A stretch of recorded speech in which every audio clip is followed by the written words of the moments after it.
Hey y'all, what's poppin'? I got another fire meal for y'all. If y'all looking to build muscle, stay lean, lose weight, whatever your health goals are, this is a solid meal that will help you achieve those. Today we got some salmon, plantains, and I had some leftover green beans from my last meal.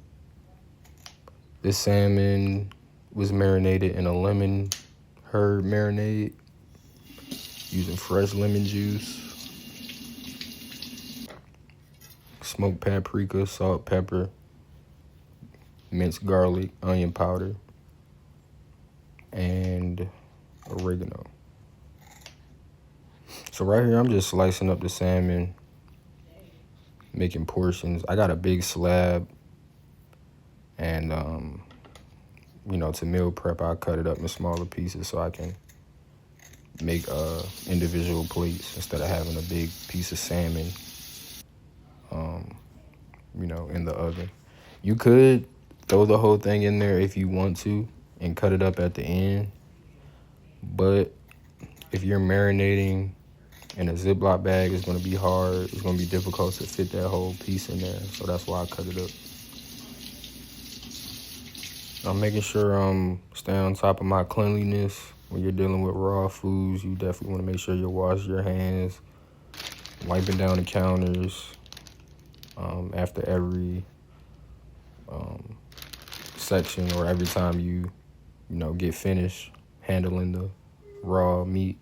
Definitely want to wash your hands and wipe down your counter so that way you won't have no problems with your health or anything, because that's one thing that you do not want. You do not want to get sick. You don't want to have any health issues that's going to put you on the sideline, put you on the side of the road. We on the route to riches. We try and run it up. So we want to avoid being on the side of the road as much as we can. We want to keep them wheels rolling. You know what I'm saying? Right here, I'm adding the lemon juice. I'm going to give this a stir 1-2. Throw it in my Ziploc bag over my salmon, let it marinate for about 30 minutes. You don't want to let it marinate too long. I would say 30, 45 minutes, maybe an hour max, because the acidity from the lemon juice can start to cook the salmon in a way, not like heat, but the acid can cook the fish.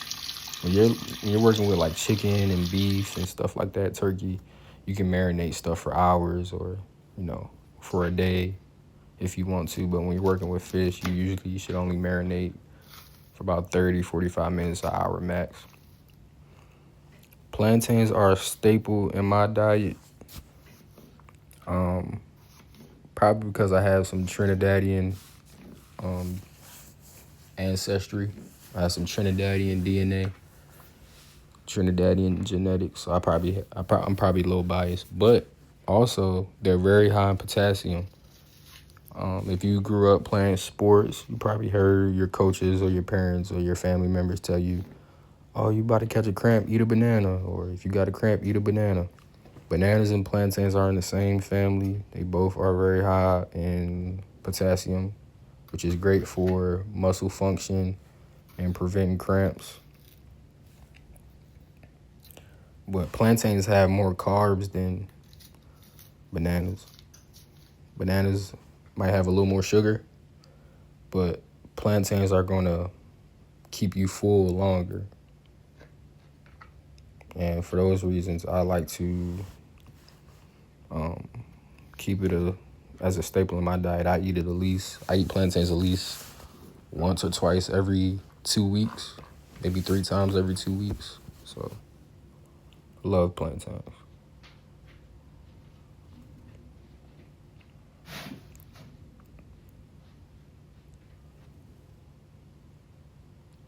There's some extra virgin olive oil. When I'm doing my marinades and I'm seasoning or I'm adding spices to my foods, I use extra virgin olive oil to do that. But when I'm cooking, I'll use regular olive oil. And my theory behind that, my thinking behind that, to be honest, I don't know. I look up recipes and stuff. Like all my marinades and all my recipes are like restaurant inspired, chef inspired. So when I look up my stuff, on the internet. That's what they recommend. Extra virgin olive oil. What I will say, when you're dealing with extra virgin olive oil, you can really taste like the olive taste. It's very robust. You can tell it's olive oil when you taste it. But when you marinate something and you add your seasonings and your spices to it and you cook it, it gives it a really good finish. And as far as the regular olive oil, you can't really taste it much. So it's more so for general use for cooking and stuff like that. Occasionally, I will do coconut oil. I will do avocado oil every now and then. But olive oil is the most budget friendly for sure. It's the easiest to use in my opinion. Avocado oil can be a little expensive. Coconut oil is pretty good. But when you get it unrefined, it can kind of come a little solid. And if that's not a problem for you, it shouldn't be a problem. But you could just put it in the pan and it'll melt, and you can use it like that. The unrefined coconut oil is gonna have a heavy coconut taste to it though. So if you don't like that, I would get the refined coconut oil. Yep. I cook my plantains maybe 5 minutes each side on low medium heat. You don't want to cook them on too high of a temperature, too high of a heat, because they can cook really fast and they'll get hard. You don't want that. You don't want to bite into no crunchy, dry plantains. You want to cook them nice and slow so they can caramelize. When you got the right plantains, they're going to give you more of a sweet taste when you cook them. And if they're more on the starchy yellow side, they're going to give you more of like a potato vibe. So when you're picking them, you can kind of plan and scheme how you want to season them based on the ripeness. Usually I do cinnamon, nutmeg, salt.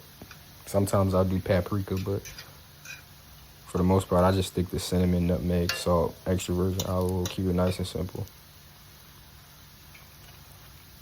When you're eating stuff like this and you're working out in the gym every other day, 3-4 times a week, I'm telling you, you're going to see some results. It's not going to be overnight. You're not going to eat one healthy plate and go work out one time and then wake up the next morning shredded. But over weeks, over months, you're going to see results, period. And also make sure you're drinking your water too. Got to stay hydrated.